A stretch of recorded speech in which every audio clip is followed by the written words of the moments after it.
Afin de ne pas engager de dépenses importantes après l'achat d'une Audi Q5 de première génération d'occasion, il est important de suivre quelques règles de base. Nous avons essayé de les formuler. L'achat d'une Audi Q5 sur le marché secondaire est une loterie dans laquelle les chances de tirer un billet gagnant sont faibles. Est-ce vraiment vrai? En 2008, le Q5 est devenu la première expérience d'Audi dans le segment des crossovers compacts. Et la première expérience n'est pas toujours réussie. Et avec le Q5, tout n'allait pas bien avec les fournisseurs de garantie. Le métal en Allemagne est de haute qualité et la carrosserie est galvanisée. Cependant, même dans ce cas, les concessionnaires devaient parfois repeindre certaines pièces sous garantie. La peinture sur les bords des passages de roues hésitait à adhérer. Les pièces chromées ont également ajouté des problèmes. Tout d'abord, le chrome écaillé de la calandre, puis les cadres de fenêtres, qui ont également été remplacés en grande partie sous garantie. Parmi les problèmes qui sont rapidement apparus, il convient de mentionner la transpiration des phares, c'est pourquoi les composants de haute technologie et coûteux de l'optique de la tête tombent invariablement en panne. Et le phare natif n'est pas du tout une mince affaire. Des problèmes attendus sont également apparus avec la boîte de vitesse robotisée S-Tronic, Lear DSG. Aujourd'hui d'ailleurs, jusqu'à la moitié des voitures du marché en sont équipées. La principale histoire d'horreur de l'entreprise VW était de pousser et de trembler dans les mains dès les 1000 premiers kilomètres. Et aucune exhortation, flashage de logiciels, réparation et même remplacement de la mécatronique n'a produit de résultats positifs à long terme. Donc, si possible, vous devriez rester à l'aile, écart du robot. Ou vérifiez-le soigneusement avant d'acheter auprès du service. Peut-être que 40 000 suffisent. L'élément suivant est le moteur turbo essence 2.0 TFSI. La moins chère à l'achat, si économique que les petites voitures en font envie, à couple élevé et flexible. Jusqu'à 70% des Q5 sont sortis des showrooms avec soit 180 ou 211 chevaux avant le restylage de 2012 et 225 chevaux après le restylage. Tout est avec lui sauf la fiabilité. Tout d'abord, nous parlons du tendeur de chaîne de distribution. Il n'est pas conçu pour ce genre de puissance. Personne n'est à l'abri du saut à la chaîne. Et voici le coût des valves. Mais l'essentiel est gourmand en pétrole. Que pensez-vous du litre pour 1000 sur les voitures pré-restylées?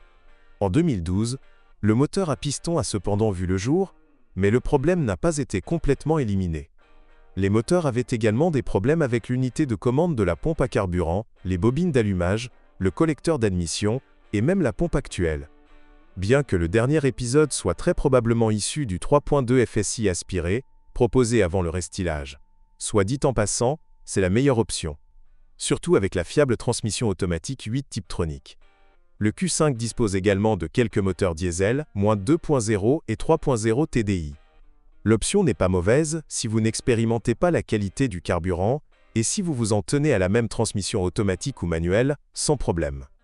Après restylage, un 3.0 TFSI essence est également apparu, dont le thermostat doit être étroitement surveillé moins le moteur est sujet à la surchauffe.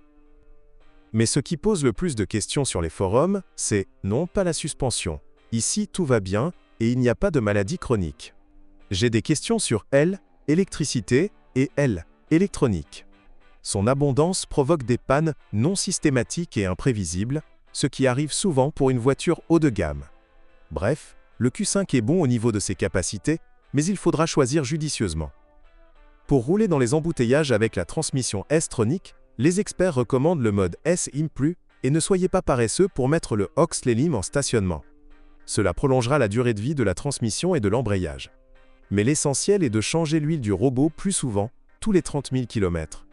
Les produits d'usure qui y flottent, les puces, tuent la partie électronique de la mécatronique. Il n'y a pas encore de problème particulier avec les transmissions manuelles et automatiques, il en va de même pour la transmission intégrale. Il est logique de prendre des moteurs 2.0 TFSI seulement après le restylage de 2012. Il dispose non seulement d'un groupe de pistons modifié, qui réduit la consommation d'huile à des volumes acceptables, mais réduit également considérablement le risque de flexion des soupapes dû au saut de chaîne. Les bobines d'allumage sont changées tous les 80 000 km. L'unité de commande de la pompe à carburant doit souvent être remplacée. Une pompe qui fuit et par conséquent, une surchauffe constitue un risque pour tous les moteurs à essence Q5. Vous n'êtes pas obligé d'effectuer des travaux de suspension très souvent. À l'avant, Les triangles supérieurs sont mis à jour avant les inférieurs en raison de la panne des Silmablocs. Les jambes de force stabilisatrices doivent être remplacées après 80 000 km. Par temps froid, le châssis émet des grincements désagréables. Dans la suspension arrière, les jambes de force et les bagues de la barre anti-roulis, ainsi que les butées des amortisseurs dont la durée de vie est de 100 000 km, deviennent souvent inutilisables. La carrosserie est bien protégée de la corrosion, mais les pièces chromées fleurissent. Dès la deuxième année, elles sont donc considérées comme des consommables. Certains se plaignent du bruit du toit ouvrant panoramique et du fait que le pare-brise soit sujet aux fissures. Il arrive que le servomoteur du coffre tombe en panne et que les capteurs d'ouverture des portes ne fonctionnent pas. Le montant A et les rétroviseurs, plutôt massifs, forment une grande zone morte. Un nouveau phare coûte cher. Déjà après 60 000 km, le SIL LED de la taille peut éteindre en raison d'une panne de son unité de commande. Mais le bloc peut être acheté d'occasion. Des problèmes électroniques sont possibles. Le capteur de lecture des clés tombe en panne, le système start-stop est capricieux, les entraînements électriques et le lave-lunettes arrière tombent en panne à cause de l'humidité sous le siège. Bonjour les amis, vous cherchez une voiture d'occasion, vous devez prêter attention au site web carm.pro. Carm.pro est grand catalogue de voitures, moteurs, boîtes de vitesse. Et le meilleur, c'est que vous pouvez trouver des informations sur les pannes de n'importe quelle pièce. Complètement gratuit. Allez sur le site web carm.pro et découvrez tous les éventuels points faibles des voitures d'occasion.